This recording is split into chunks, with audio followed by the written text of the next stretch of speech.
of hands who here feels that social media is very beneficial to teenagers. Okay, I'm seeing a few hands up, a few of you guys saying no with your head, but as we know, social media has really taken over our generation, especially with the new platform TikTok. Nowadays, everybody is super consumed with social media, but my question is social media actually beneficial or is it more harmful towards teenagers? According to the National Center for Health Research, 13% of adolescents reported depression and 32% reported anxiety due to social media. Here I have another graph that was posted by The Economist. It was a survey done on adolescents and the impact that social media can have on them. We have Instagram, Snapchat, Facebook, and Twitter. And as we can see, there's a lot of negative impact on social media and on their lives of adolescents. So because of the huge number of people reporting bad mental health due to social media, really caused me to really get involved in this issue. It is extremely important because the lack of knowledge on the effects social media has on teenagers can really affect them in their future. That is why my goal today is going to try to explain why social media is more harmful than beneficial towards teenagers. I'll be talking about why adolescents should have limited access to social media and also learn how to safely navigate it. We'll also be explaining what causes these problems and go over what we can do to help prevent this issue. Now, one of the biggest problems when not limiting access to teenagers is that it can develop eating disorders for them. According to News Medical Life Sciences, a recent study conducted on middle school students has raised the possibility that spending too much time online can increase the risk of developing an eating disorder. Now, this is because most adolescents spend too much time focusing on their appearance and how they are perceived online.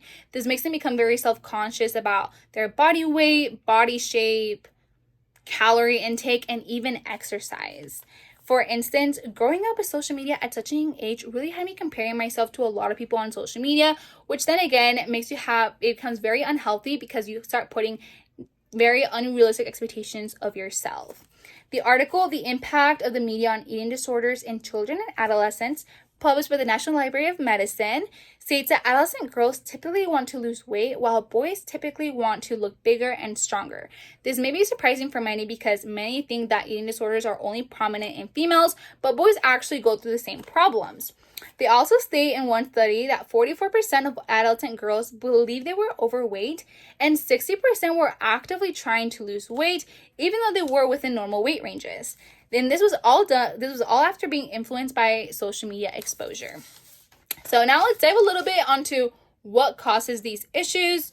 Social media consists of many different platforms, as we all know, and according to Psychology Today, the most popular amongst teenagers are YouTube, Snapchat, Instagram, and TikTok. Now, all these are platforms where you can post whatever you want from your life. However, most people only post the good parts, or as we would say, the most aesthetically pleasing sides of it. But as teenagers, it is really difficult to see that they're only posting the good parts of their life and not the negative aspects, which is where the comparison then begins. I remember as a little girl, I would compare myself to all these social media influencers, and it really makes you have an unrealistic perspective of what an ideal life is, which obviously is not true because even those influencers posting about their perfect lives also have ongoing struggles in their daily lives.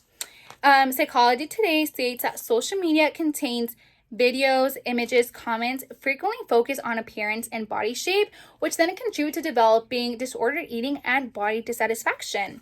Again, most teenagers don't really realize that all these images seen on social media are highly edited to make them look near perfect, which is where the comparison then continues even more. According to Jed Foundation, as social media sites update, they become more interactive and more addicting, which then increases the opportunity for social comparison, and it can also even increase the potential fallout for depression, anxiety, and a poor self-esteem. As we can see, mental health being affected by social media is a great issue. As claimed by the Rieger Foundation, the very design of social media platforms can foster addictive behaviors, disrupt sleep, and erode self-esteem, which in all can decline your mental well-being.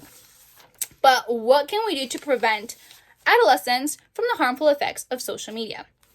Adolescents need to learn how to engage in safe social media management with the help of their parents. However, most parents don't really know how to navigate social media and how it works. Therefore, they don't really know what to look for whenever their child is engaging in social media.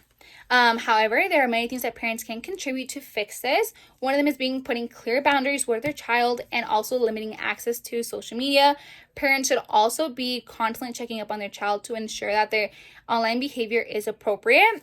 Although it may be tempting for most parents to constantly be monitoring them, that can also cause a sort of mistrust relationship, which then can make their child back away if they ever have a problem on social media that is affecting their mental health.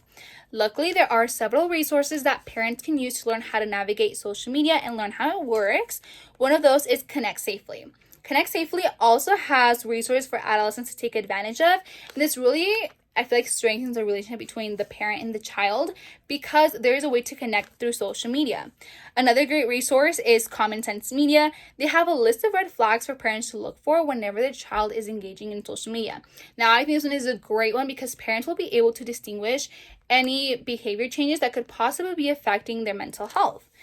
In conclusion, not practicing safe social media management and limiting access can cause some serious mental health effects on teenagers. One of them being depression, anxiety, and even eating disorders. We talked about what causes these issues and the resources available to prevent them. Therefore, we can see that social media is way more harmful than beneficial to teenagers. However, luckily, there are many resources that can help. All parents and adolescents should take full advantage of the great resources available to them in order to ensure a good mental health. Thank you.